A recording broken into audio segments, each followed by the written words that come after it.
If you thought it would be the Rus who landed the first real punch on the Golden Horde in Europe, guess again.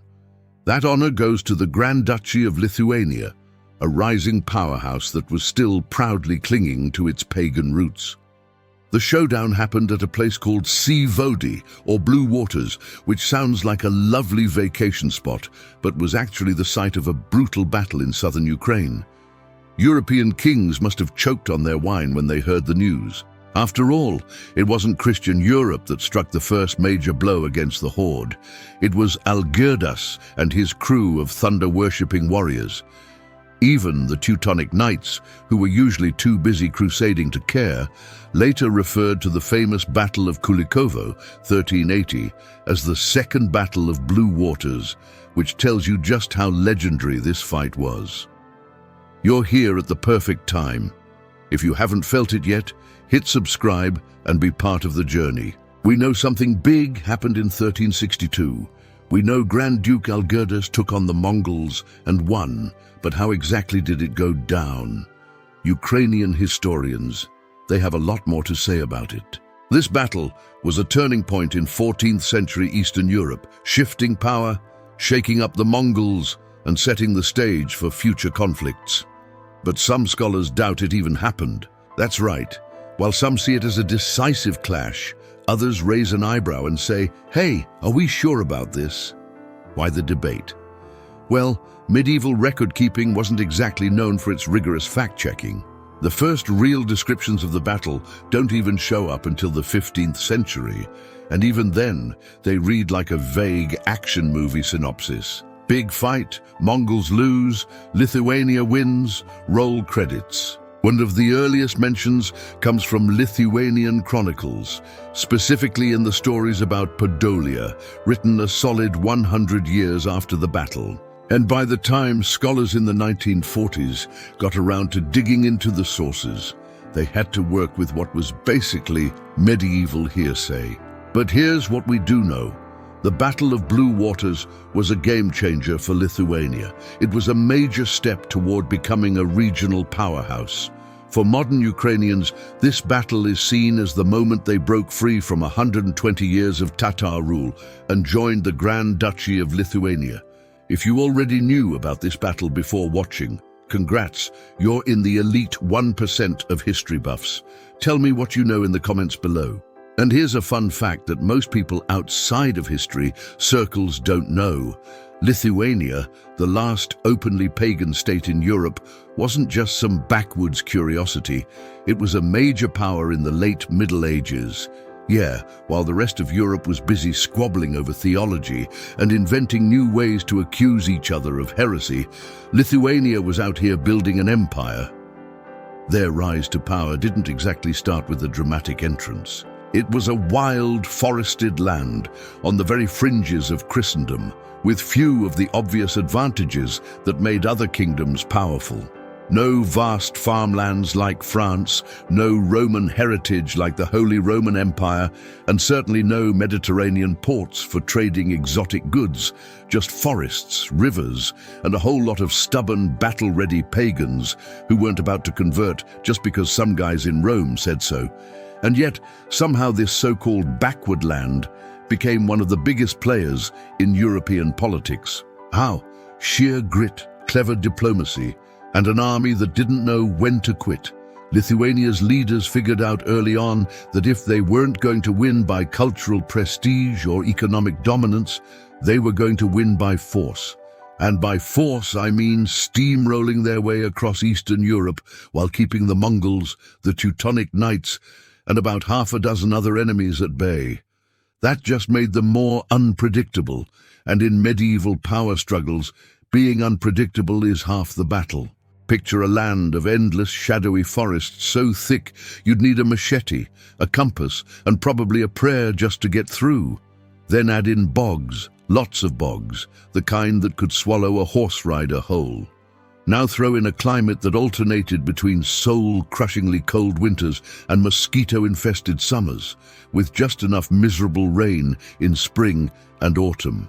If you were looking for a fun road trip destination in medieval Europe, Lithuania was not it. Ever wanted to see an aurochs, a European bison, maybe a giant stag straight out of a fantasy novel. The land was too wild and untamed for large-scale farming, but that didn't stop its people from thriving in other ways, specifically by becoming some of the most feared raiders in the region.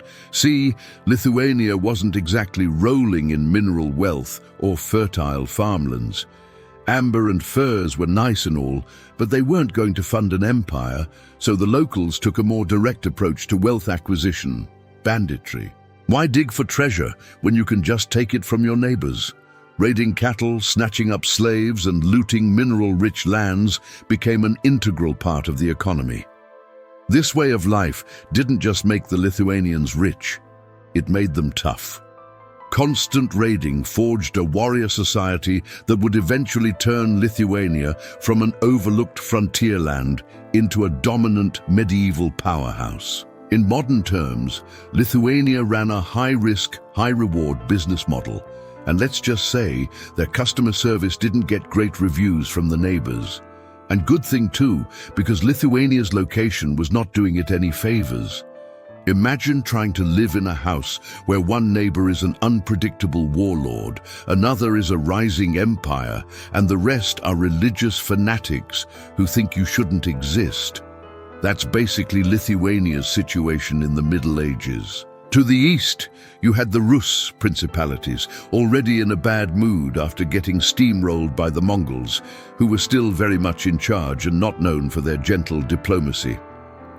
To the south, there was Poland, an up-and-coming power that could either be a useful ally or a dangerous rival. But the real nightmare that was coming from the west and north, where the Teutonic Order and the Livonian Order, two branches of the same Germanic crusading machine, had set up shop. They weren't just your average group of monks with swords. These guys were full-time professional warriors with a holy mission: wipe out the last pagan stronghold in Europe. And wouldn't you know it, Lithuania was that stronghold. So for Lithuania, it wasn't just a matter of defending territory, it was about fighting for cultural survival against an enemy that literally thought they were doing God's work by invading. This meant Lithuania wasn't just fighting for its borders, it was fighting to stay on the map, period. And yet, against all odds, it didn't just survive, it actually expanded, playing its enemies against each other and eventually forming a powerhouse that would make the Teutonic Knights very, very nervous. In 1323, with the once mighty Kingdom of Galicia-Volhynia getting split up between Lithuania and Poland like a medieval real estate deal, Prince Gediminas of Lithuania saw an opening one that led straight into the weakened southern Rus principalities, particularly Kiev. By the late 13th century, Kiev had seen better days. The city that once stood as the heart of Kievan Rus was basically living under Mongol management, a franchise of the once mighty Mongol Empire, already weakened by the Mongol invasion of 1240. The city was left depopulated and in ruins, reducing it to little more than a provincial outpost under Mongol control. For over a century, they had been paying their dues, literally, to their overlords, the Golden Horde. These guys were a breakaway faction from Genghis Khan's sprawling empire, kind of like a wildly successful spin-off show that outlasted the original. Over time, these Mongol rulers embraced Islam, transforming from nomadic conquerors into settled rulers with a whole new set of priorities: taxes, trade, and making sure their Rus vassals kept sending in the gold. Oh, and they came to be known as the Tatars, which sounds like a name fit for an ancient secret society, but was really just a new cultural identity shaped by years of ruling over the Rus lands. With that favorable condition, Gediminas of Lithuania took the fortress of Ovruk, swept through Zhytomyr, and set his sights on the big prize, Kiev itself. By the time Gediminas came knocking in 1324, Kiev's ruler, Prince Stanislav, wasn't exactly in a position to put up much of a fight. His army was small, his resources stretched thin, and his odds of stopping the Lithuanians were about as good as a wax sword in a bonfire.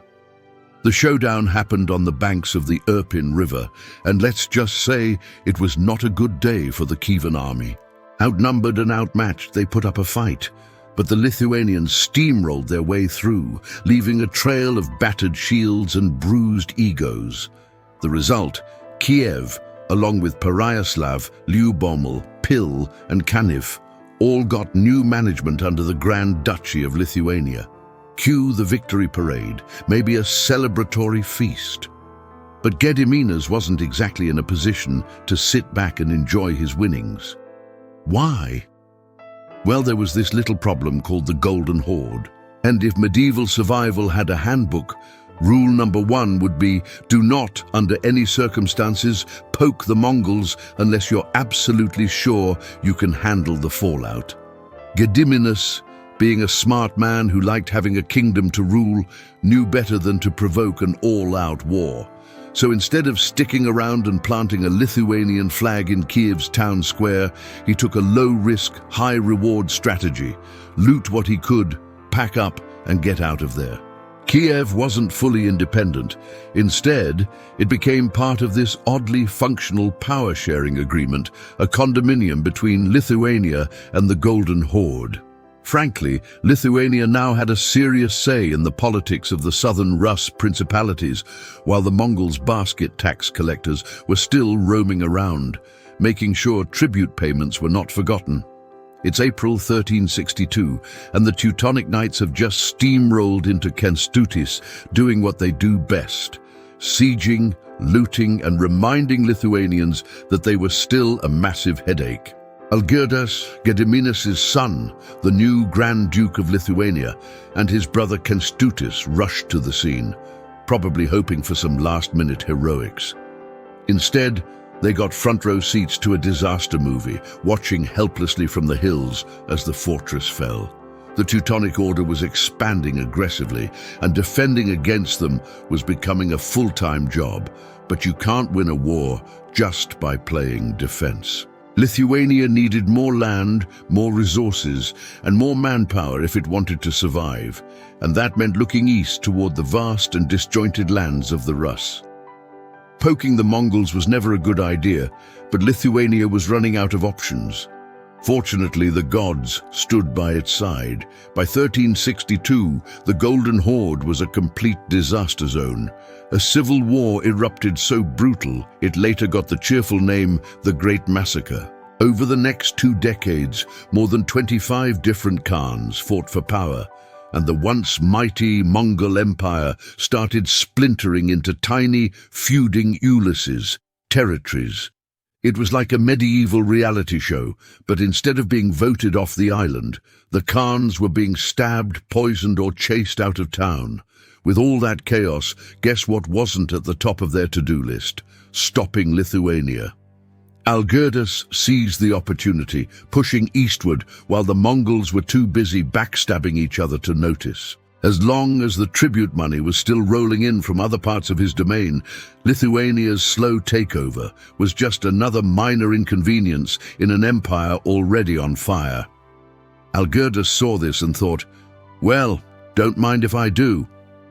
Wasting no time, he led his troops into the southern Rus principalities, and let's just say resistance was minimal. He wasn't exactly met with open arms, but let's just say there weren't many folks ready to die for their Mongol overlords at this point. So with all the grace of a tourist on a conquest spree, Algirdas rolled through, collecting territories like souvenirs from a road trip. Chernihiv, Bryansk, Novgorod-Seversky, Starodub and Przemysl were now part of Lithuania's growing empire.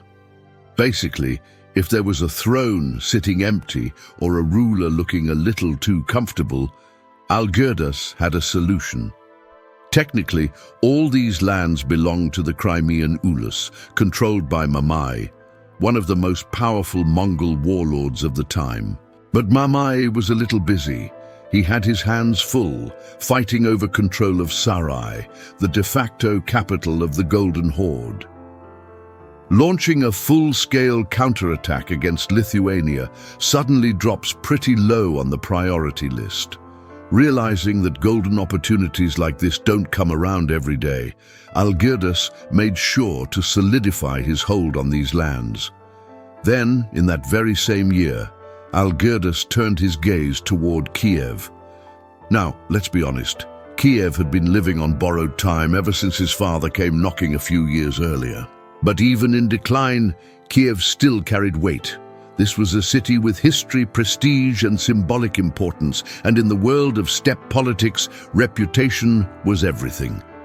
Losing Kiev wasn't just about territory, it was about pride. And if history has taught us anything, it's that Mongol rulers did not take kindly to threats against their honor, which meant that Algirdas had just poked the bear. To reach Kiev as soon as possible, by autumn he was on the move again, heading west across the Dnieper River. By September, Algirdas and his army marched straight toward the region's most important stronghold, a place known by different names depending on who you asked. The Turks called it Bashkir, which translates to something like leader or ruler, while the Rus referred to it as Sinie Vody, Melnivenis in Lithuanian meaning blue waters. The name Blue Waters wasn't exactly a one-of-a-kind name. Rivers with a vaguely bluish tint were a dime a dozen back then. But historians generally agree that the battle took place near the Sinuka River, a tributary of the southern Bug. This river eventually empties into the Black Sea, conveniently situated between the Dnieper and Dniester rivers, a prime piece of real estate for anyone looking to control trade routes or, wage war. But here's the point. The Lithuanians weren't exactly writing bestsellers about their own conquests. Unlike their European neighbors, who documented everything from royal squabbles to what they had for dinner, the Lithuanians preferred to let their swords do the talking. And unfortunately, swords don't leave behind many primary sources. The closest thing we have to a play-by-play comes from Maciej Strejkowski, a 16th century chronicler who, bless his heart, tried his best to fill in the blanks. But let's be real. By the time he was writing, the battle had already been over for 2 centuries. That's like trying to write a detailed account of the American Revolution based solely on your great-great-great-uncle's bar stories. According to him, Algirdas had taken down 3 brothers, Kuch, Klabu, and Dimitro, who had been running the show in Podolia, collecting taxes and generally making themselves at home. Podolia, for those not up to date on their medieval geography, was the region just south of Kiev, a prime piece of real estate that Lithuania would go on to control, stretching its influence all the way to the Black Sea. Keep the name of Podolia in your back pocket. It's going to pop up again later. 2 of those names, Kuch and Klabu, are undeniably Tatar. But Dimitro, that one raises an eyebrow. Dimitro, or Dmitri, sounds a lot more like a Rus ally or vassal, which tells us that this wasn't just a simple us versus them scenario. As for the actual battle itself, well, let's just say the sources aren't exactly giving us the blow-by-blow breakdown. On one side, 20 to 25,000 battle-hardened Lithuanian troops, led by Algirdas himself, probably feeling pretty confident after their winning streak. On the other, about 20,000 warriors from the Golden Horde, mostly light cavalry, because Mamai, one of the Horde's big shots, had taken the heavy cavalry on a different campaign, and you already know what it was. That left the Tatar force here fast and nimble, but lacking their brute force. By the 1360s, the Tatars weren't exactly the same turbocharged horse archer death machine that Genghis Khan had unleashed on the world a century earlier, but let's be clear, they were still plenty dangerous. By early December 1362, Algirdas and his Lithuanian warriors had rolled up to the banks of the river, ready for a scrap. The Horde's light cavalry lined up in 2 neat rows, looking sharp, nimble, and ready to do what steppe warriors did best: hit fast, retreat faster, and repeat until the enemy collapsed from exhaustion.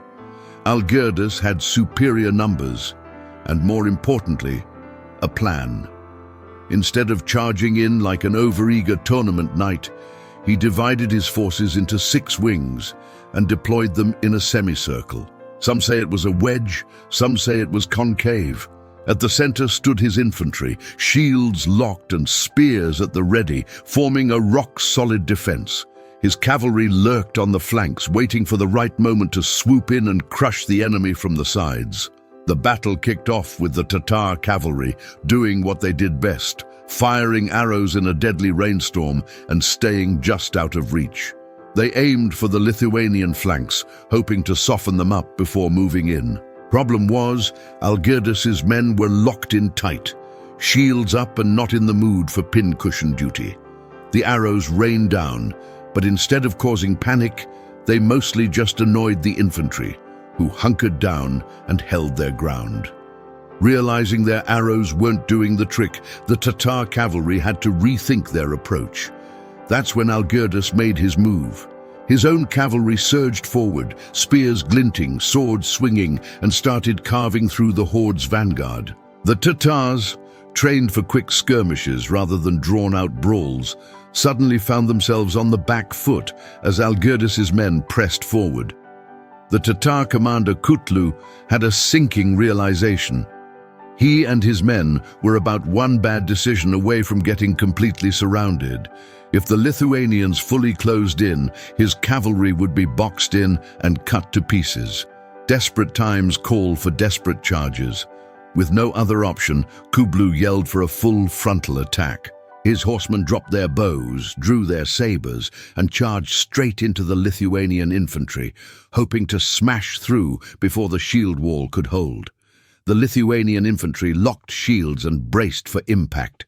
The Tatar cavalry thundered toward them, probably thinking, another glorious charge for the steppe. And then, wham! They smashed into the Lithuanian line like a medieval freight train hitting a brick wall. Trapped in close combat, where their agility counted for little, the steppe warriors were cut down one by one. Algirdas didn't just win, he made sure everyone knew he won. He handed out prime Podolian territory to his relatives, shut down those pesky Tatar tax collectors, and started fortifying cities, something that had been strictly off-limits under the Golden Horde's rule. Basically, he flipped the whole region from a Tatar-controlled fiefdom into a Lithuanian stronghold. Now you'd think that after taking over a bunch of new territories, the Lithuanians would do what most conquerors did, force their language, culture, and religion on the locals. But nope. They embraced Orthodox Christianity and Byzantine traditions, letting their newly acquired subjects keep their faith, their alphabet, and even their local rulers. This policy was summed up in their famous saying, "We don't destroy the old, nor do we impose the new." No forced conversions, no burning of books, just a, "Hey, we own the land now, but you do you." And this, my friends, is why modern Ukrainian scholars joke that the Lithuanians were the most benevolent occupiers in their history. Instead of iron-fisted rule, they governed with what historians now call soft power. That's how Lithuania ended up being dubbed the Silk Empire, not because they traded silk, but because they ruled with a soft touch. Algirdas based his entire post-battle victory dance on one big assumption, that Mamai, the Golden Horde's power player, was going to lose his campaign against the Horde's capital. If Mamai lost, Algirdas figured he'd be too weak to retaliate. Well, Mamai didn't lose. In fact, he won. And when he rolled back into Crimea victorious and ready to relax, what did he find? Algirdas had helped himself to a nice chunk of southern Rus. That's like leaving for vacation and coming back to find someone's redecorated your house and changed the locks. Naturally, Mamai was not amused. He immediately started prepping for a comeback tour. Algirdas could have gone all in and doubled down for another fight, but instead of waiting for Mamai to come knocking with a war drum, he sent an offer. Lithuania could keep its newly acquired lands, but in exchange, they'd keep paying tribute to the Golden Horde. And Mamai? He agreed. Why? The Golden Horde was still stuck in a civil war, and the last thing he needed was another front to fight on. Plus, an alliance with Algirdas could actually come in handy, especially when Mamai eventually set his sights on crushing the rebellious Moscow prince Dmitry. After Algirdas sent the Mongols packing, Lithuania wasn't just some northern duchy anymore. It was a regional heavyweight. Suddenly, they weren't just looking west, where the pesky Teutonic Knights kept trying to crash their party. They had a clear path south, straight into the lucrative trade routes that stretched from Central Europe through Podolia to Genoese colonies on the Black Sea. And then, of course, there was Kiev, the medieval crown jewel of the Rus lands. If you ruled Kiev, you were a major player in Eastern Europe and Lithuania.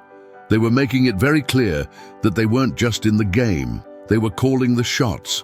This wasn't just about Lithuania versus the Mongols. With the Mongols losing their grip, Lithuania and Moscow were officially on a collision course. Lithuania declared that all of Rus naturally belonged to them.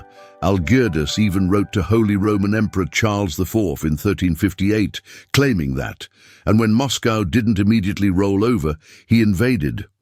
Between 1368 and 1372, Algirdas launched a triple threat of military campaigns into Moscow. He even made it to the Kremlin, but Moscow, in true Moscow fashion, dug in and refused to fall. Still, Algirdas wasn't leaving empty-handed. By 1371, he had enough confidence to write to the Patriarch of Constantinople, calling himself Basileus of Lithuania. That's right. He straight up borrowed the Byzantine emperor's title to make sure everyone knew he outranked Moscow, Tver, and every other upstart principality in the region. This battle set in motion a historical shift where Ukraine and Moscow started drifting apart, two siblings who took very different career paths. Under Lithuanian rule, the old Kievan Rus lands didn't feel like they were trapped in some imperial jail cell. Instead, they were part of a diverse, thriving, multi-ethnic state.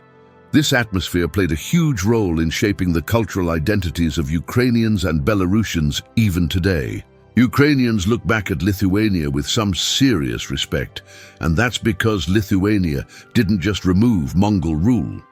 They helped push Ukraine toward Europe. Lithuania didn't completely westernize Ukraine, but it opened the door, setting the stage for centuries of cultural and political divergence from Moscow. So yeah, while the Grand Duchy of Lithuania didn't last forever, it did play a massive role in shaping Eastern Europe. Which brings us to the million-dollar question. If this battle was so important, why does nobody talk about it? Why isn't it getting the same dramatic Hollywood treatment as, say, the Battle of Hastings? Maybe the chroniclers weren't feeling particularly poetic that day. Maybe later, historians were too distracted by the Mongols, the Poles, or whatever war was raging that week. Or maybe, just maybe, history is written by the ones who remember to write it down. Thanks for watching. Comment your thoughts, and don't forget to subscribe, because unlike medieval chroniclers, we actually write things down.